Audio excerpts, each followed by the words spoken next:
This is problem 5-22. It's on page 228. The articulated crane boom has a weight of 125 pounds and center of gravity at G. If it supports a load of 600 pounds, determine the force acting at the pin A and the force in the hydraulic cylinder BC when the boom is in the position shown. So what do you think I'm going to do first? I'm going to draw a three-body diagram. I'm going to ask you that several times as we progress through this course. So it's an easy answer, just remember it. And then do it. So here's the beam. Add some material to get up to point A.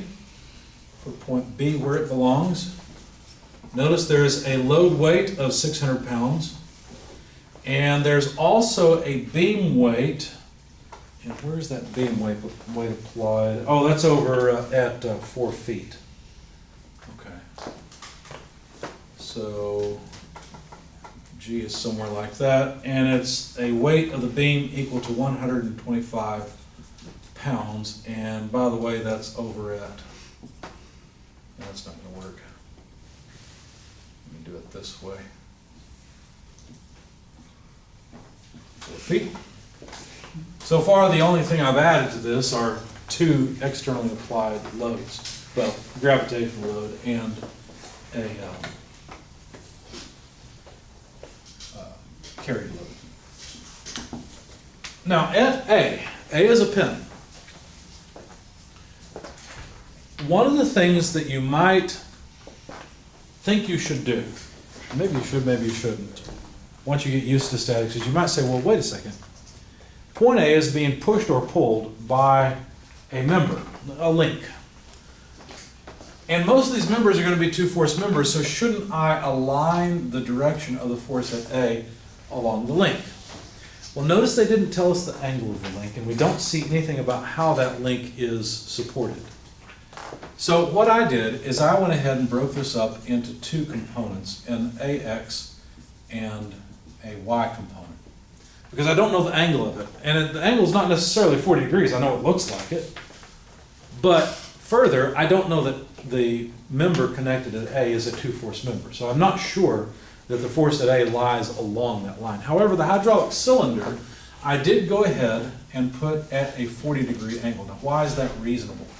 Well, is it reasonable, first of all? I think it's reasonable because the way a hydraulic cylinder works is you have the cylinder and you have a rod and piston. Now, the thing about the rod and piston is that the piston is supported in the cylinder bore and the end of the rod is supported out at the cap end. Well, actually, is that the cap end? The rod end. Cap end's over here. So the rod end also has supports, but think about it. As the cylinder extends, we get into kind of a worse mechanical situation, don't we? Because look, the moment arm for forces in this direction is much, much shorter than it is in this, right? So fully extended cylinder, you don't want forces like this acting on that cylinder because you could bend off the cylinder pretty easily. So a safe assumption with these cylinders is that the force in the cylinder acts along the direction of the cylinder. Okay, so that's why I put this one at this angle, and I just called this B, the force of B. You see my reasoning? Now it could be that whatever's connected to A, there could be a moment applied to it as well to keep it in position. So the particular direction of that member is not critical. It's not all that important. Okay? But I've got a good reason for saying that the force from cylinder B acts along the direction of cylinder B. Okay? And I think that's it. I think those are all of the forces applied to this beam. Now, of course, you've got the book in front of you. There's a 1 foot height, a 1 foot length, here to here, here to here. 4 feet. The beam overall, there's actually an 8 foot length from here to the end. That confused me at the first. I made a mistake and I used an 8 foot overall beam length. Actually, it's 9 feet end to end. Just minor details. So the first thing I did is I summed moments about point A. Why? Because we always sum moments about A. Not really, not necessarily. Notice so far we have, but there's a good reason for summing moments about A. Notice A is unknown, B is unknown. Why would you sum moments about A rather than B? Gets rid of 2 of the, or gets rid of the X and the Y for the That's That's right. It gets rid of the x and the y unknowns. Notice B is just a single unknown. Why is B a single unknown? Doesn't B have a horizontal and vertical piece? Sure, but we know the direction. We know how the vertical and horizontal pieces of B relate to one another. They must add up to an angle of 40 degrees, right?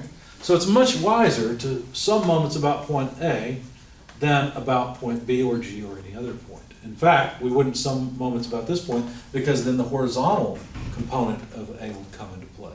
We sum moments about A itself, both AY and AX pass through it, and they'll be out of the equation. Okay? So let's see, I started off with the known loads, -4 feet multiplied by W sub B. Why negative? Well, I take it counterclockwise as positive, and the weight of the beam is causing a clockwise moment about B. That's where the negative sign came from. Similarly, the load causes a negative moment, so 9 feet times the weight of the load. Okay? I could have just written it this way. That's the same thing. Right. Take your pick. That's not the only thing that causes a moment about A. The load at B, the load from the cylinder, causes a moment about A. And here what I did is I broke up B into a Y component and an X component. We'll deal with that in just a second, but let's start with BY. Now why? Well, because that's the easiest way to deal with this. But notice what I'm doing. I'm going to remember that I know something about how BY and BX are related to one another. So to get BY, which is this piece, how would I do that? Sine side. Good. Sine of 40 degrees. And what moment arm does that component have about A? Positive 1 foot moment arm, right? Here it is. This is the moment arm for BY. Because there's BY. You see that? Okay, so times 1 foot. Now, it's a good thing I used plus there. Is the moment in the horizontal direction at B, is that moment also a positive moment about A? Yes. Where is its moment arm? The other foot. Right? There's the moment arm for BX. It's also causing a positive moment arm. Now, BX has magnitude B. I put BY and then I use sine of 40. I just need B sine of 40. BX is B times cosine 40 times 1 foot. See that? So I was thinking about the Y component and the X component, and then I should have gone ahead and just written B sine 40 to get the Y component. Questions about all this? You okay? I panicked for a moment. I thought I hadn't started the recording. Okay, so what I'm going to do is take the negative components to the other side. For WB, I'm going to drop the units temporarily.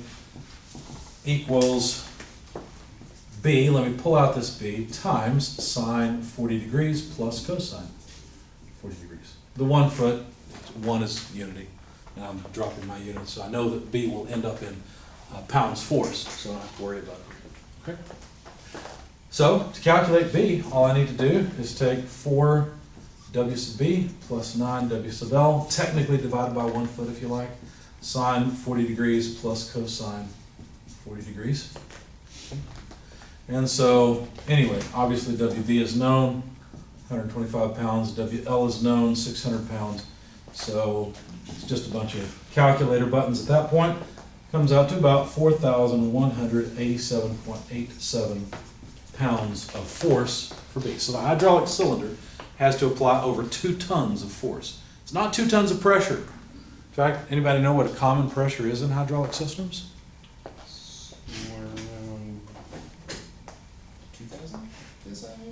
2,000 PSI, that'd be a decently high pressure. I guess I'm dealing with old equipment. I've got a backhoe that's older than I am. It was built in the 60s and I was built in the 70s. And this backhoe, every time you use it, it breaks. You're pretty much guaranteed there's going to be something you fix. But it's better than a bucket and a wheelbarrow, you know, a shovel.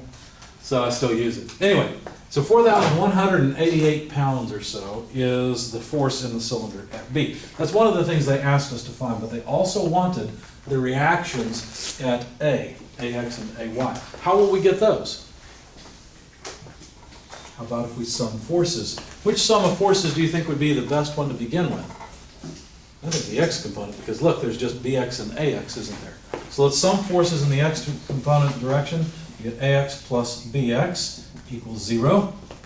But bx is simply b times, let's see, which was the x piece? That one?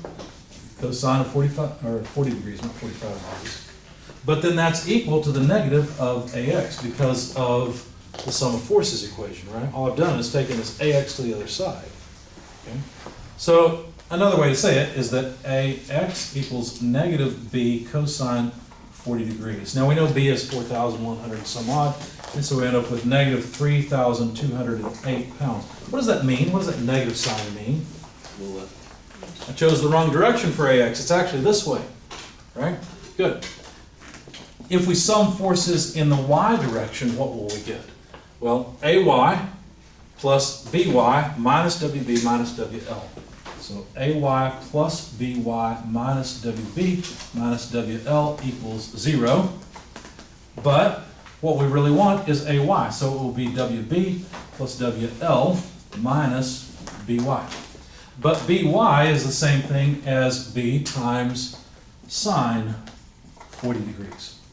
Okay? Notice b is a known, 4188 or so pounds. W sub b, W sub l are 125 and 600. So again, we're just pressing buttons on a calculator. This comes out to about 1966.91 pounds force, and it is also negative. Not a surprise. We saw that ax was negative. We expect ay to be negative because generally a is actually being pulled back in this direction. Now here's an interesting thing for you. When you first saw this problem, you might have been tempted to say, well, the sum of ax and ay have got to lie along a line that's also 40 degrees from horizontal. Is that true? Let's find out. Grab your calculators. Let's find out. Because look, we now know the magnitude of ax and ay. So how do we calculate the angle of the force A? Inverse tangent. Yep. Inverse tangent of ay over ax.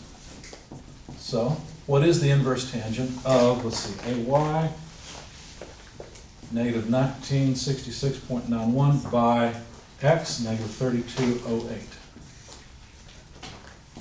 What do we do? 31.5. About 31 degrees. Interesting. So be careful about how you set up the constraints because they will affect your answer. If you had assumed ax and ay lie along a 40-degree line, you couldn't actually achieve equilibrium if you also assumed that b lies along a 40-degree line. It wouldn't work. In fact, you'd end up with a horizontal component of force.